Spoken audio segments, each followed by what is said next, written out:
everyone. Welcome to the Good Doctor's Diagnose for November 13th, 2019. I am Dr. Kristen Donnelly, and today I want to talk to you really briefly about this perception that's out in the world that people that we meet online are not real friends.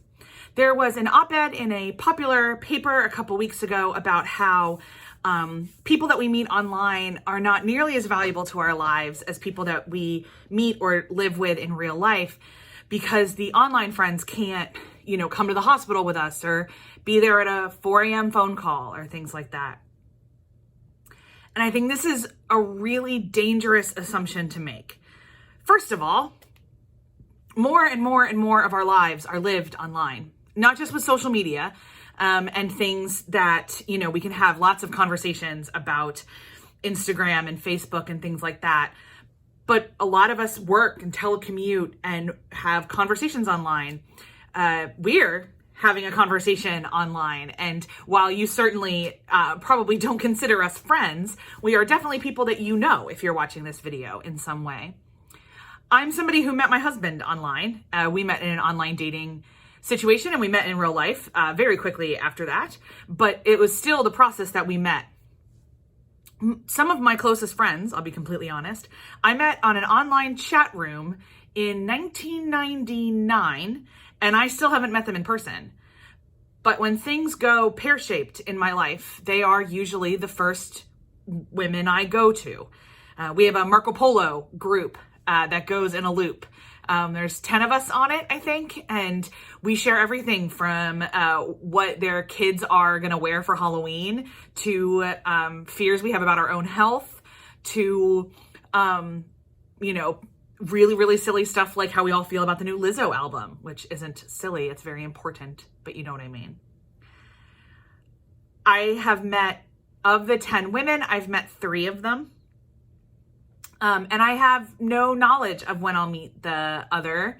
And I wish, certainly, that we all did life together, but that's not how the world works.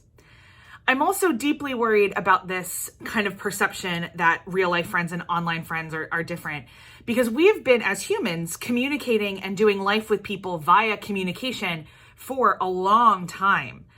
How many romance novels are written about pen pals and the Pony Express, and long correspondences of people that still maintained deep intimacy that didn't see each other every day.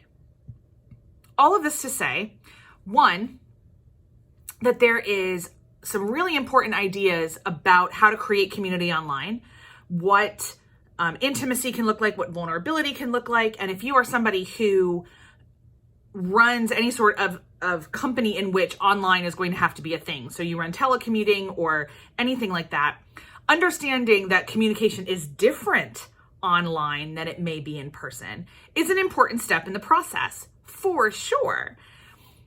But we would encourage you to refrain from creating any sort of hierarchy. For instance, I have kind of stopped using the language, and I've trained my mother to as well, of using online friends or real friends.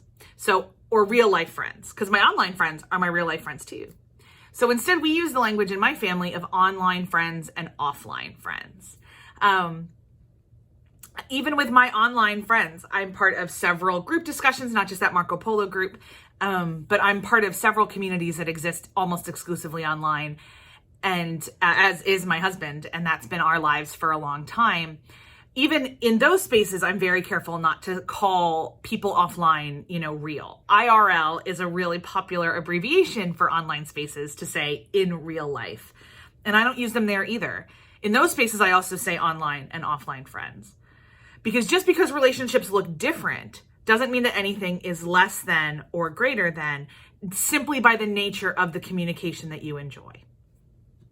So there's your food for thought for this Wednesday, November 13th. We will see you next Monday for some more Good Doctors Diagnose. Bye.